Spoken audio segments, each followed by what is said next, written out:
Let me tell you a story in just a few seconds.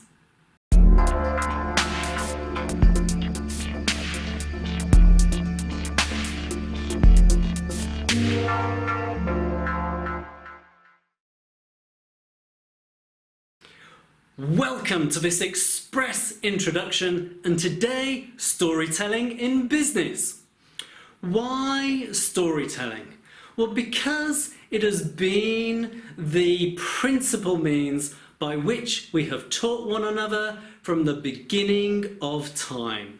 And when you are leading a team, needing to motivate, teaching, or simply communicating, stories have a memorable, lasting impact that can improve communication, commitment, and delivery.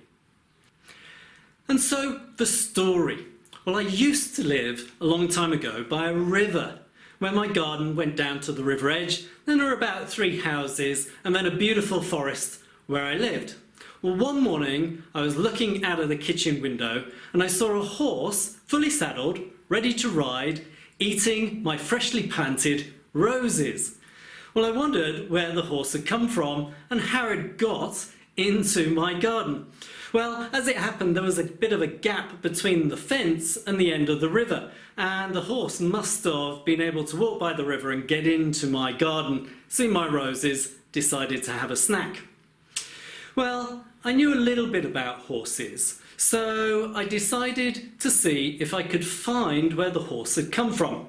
So I went out with some sweet mints, which I know horses love to eat, befriended the horse, and then some strange idea popped into my head, and I decided to see if I could ride it into the forest and see if I could find its owner. So I got onto the horse and set out into the forest. Well, the horse would ride along, occasionally try and eat some grass, and when it came to a turn in the forest track, would stop for a moment and then take a certain path, either left or right. It seemed to know where it was going, and sure enough, 15 minutes later, we came to a farm and a stables. A young girl came running out, very excited to see its horse returned. And she turned to me and asked, "How did you know where to bring the horse back?"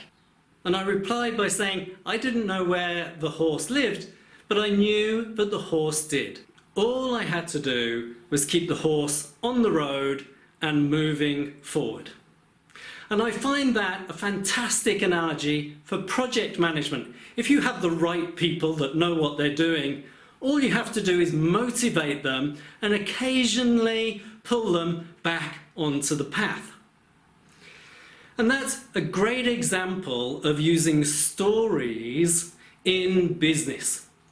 And there's a very simple story format: the beginning, middle, end, and result. The beginning, an introduction to the story where you have some protagonist and what is interesting about the story. Now, in this case, the protagonist is the horse. The middle part then is explaining the predicament and the crisis and taking actions to overcome the predicament. In this case, it was me getting onto the horse and taking it for a walk in the forest. Then the end, resolving the predicament.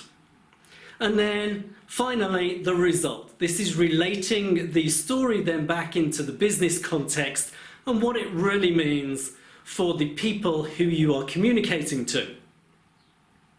The second element of stories in business is the juxtaposition between fear and energy. Energy can be a sense of purpose, some fun, or the excitement of completing a large activity. The fear can come from a sense of failure, the struggle on something, or even some danger of not completing a task.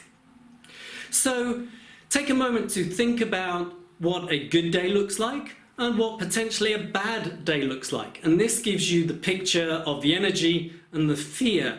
And you can include this in your stories to give greater impact. In fact, it's very much the push and pull method from leading people. I'll put the link to the video down below in the comments. So, in summary, use stories to influence, motivate and educate people who you are working with. Choose a predicament, find actions to resolve that predicament, resolve it, and then communicate the results and the intent of the communication you want to your stakeholders. And to create added interest, add a bit of energy and a bit of fear, and practice. The more that you practice a bit of storytelling, the better you will get at it, the more easily it will come. And that was Storytelling in Business. Thank you very much for watching.